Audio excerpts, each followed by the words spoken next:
করে না। এই এসআইআরটা করা হচ্ছে রাইট টু ইকুয়ালিটির দ্বারা, সাম্যের অধিকারের দ্বারা, যেখানে আইনের চোখে সকল ধর্ম সকল বর্ণ সমান।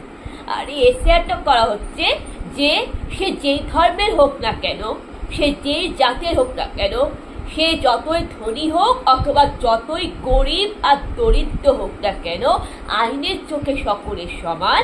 রাইট টু ইকুয়ালিটি অনুযায়ী তারা বাংলাদেশি, পাকিস্তানি এবং তারা আমাদের দেশে চোরের মতো চুপি চুপি ঢুকে অনুপ্রবেশ করছে, ভারতের জমি দখল করে রয়েছে, তাদেরকে দেশ ছাড়তে হবে।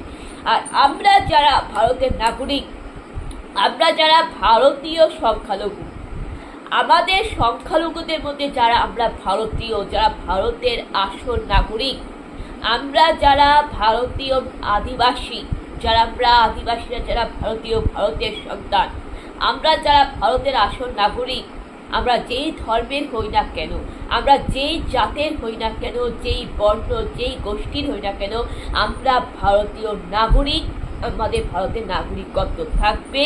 এবং যারা এতদিন ধরে ভারতের নাগরিক হওয়া সত্ত্বেও, ভারতের নাগরিক হওয়া সত্ত্বেও নাগরিকের অধিকার থেকে বঞ্চিত ছিল, তাদের জন্য, বাংলাদেশি অনুপ্রবেশকারীদের জন্য, কারণ তারা এখানে এসে ভারতীয় নাগরিকদের অধিকার ছিনিয়ে নিয়েছিল, বা তারা এখানে গভর্নমেন্ট জব করতো বেআইনিভাবে, ভারতের নাগরিকরা হওয়া সত্ত্বেও সুযোগ সুবিধা পাইতো।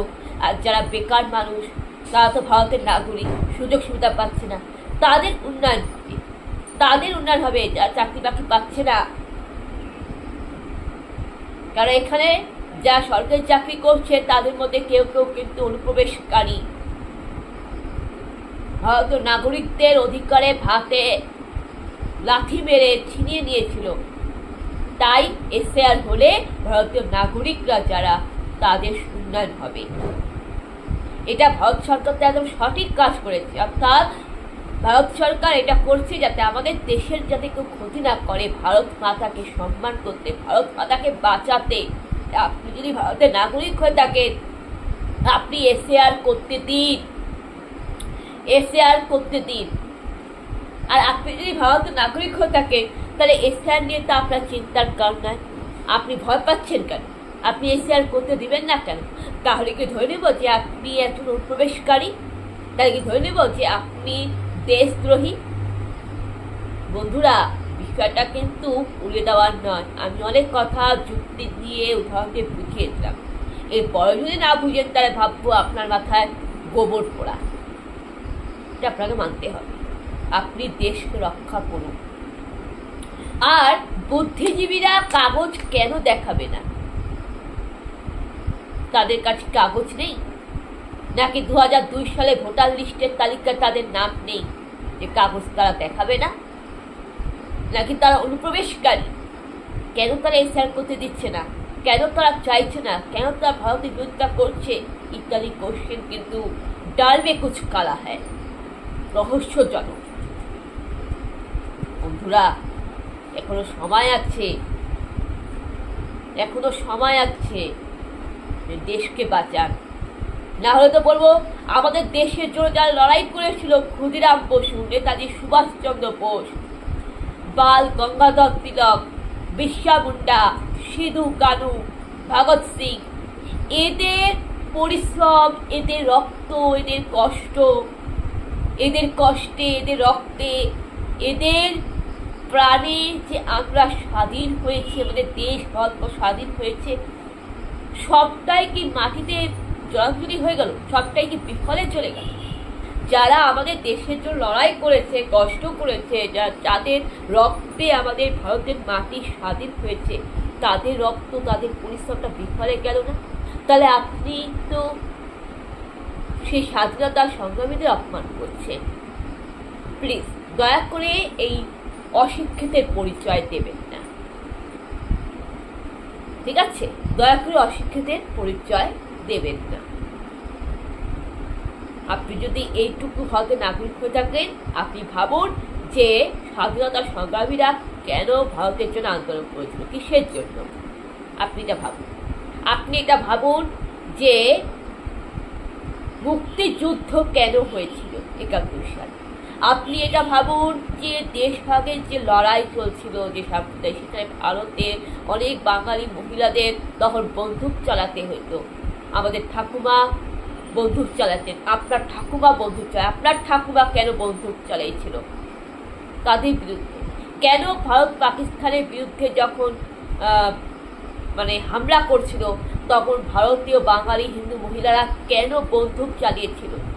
কেন ভারত পাকিস্তানের যুদ্ধ হয়েছিল? কেন সেই সময় ভারতীয় আর্মিরা ভারতকে বাঁচাতে যুদ্ধ করেছিল? কেন ভারতীয় আর্মিরা, সেনা জওয়ানরা ভারতকে বাঁচাতে প্রাণ দিয়েছিল? কেন পাকিস্তানের হাত থেকে নিজের দেশ, নিজের ভারত মাতাকে রক্ষা করতে ভারতীয় আর্মিরা প্রাণ দিয়েছিল? সেটা আপনি ভাবুন। সেটা যদি আপনি ভাবে থাকেন, আপনার যদি দেশের আর্মিদের প্রতি এইটুকু শ্রদ্ধাবোধ, রেসপেক্ট বোধ থেকে থাকেন, আপনি যদি মনে করেন যে ভারতীয় আর্মিরা আছে বলে আপনি বেঁচে আছেন, আপনি যদি এটা মনে করেন যে কেন তারা ভারতীয় আর্মি সেনা জওয়ান, আপনি যদি এটা মনে করে থাকেন যে না, পাকিস্তান আমাদের দেশের শত্রু, পাকিস্তানের হাত থেকে আর্মি জওয়ানরা পরিশ্রম করছে, পাকিস্তানের হাত থেকে ভারতবর্ষকে রক্ষা করার জন্য, ভারত মাতাকে, আপনার পরিবার, আপনার মাতা পিতাকে রক্ষা করার জন্য ভারতীয় আর্মি সেনা জওয়ানরা পরিশ্রম করছে।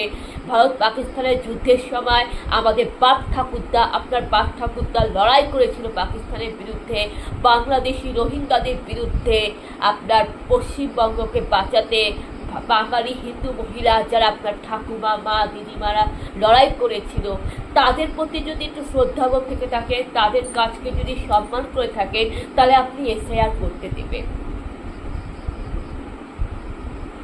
এইটুকু কৃতজ্ঞতা বোধ থাকবে, কারণ আপনি ভারতের নাগরিক, ভারতের লবণ খাচ্ছেন, ভারতের সুযোগ সুবিধা লাভ করছেন।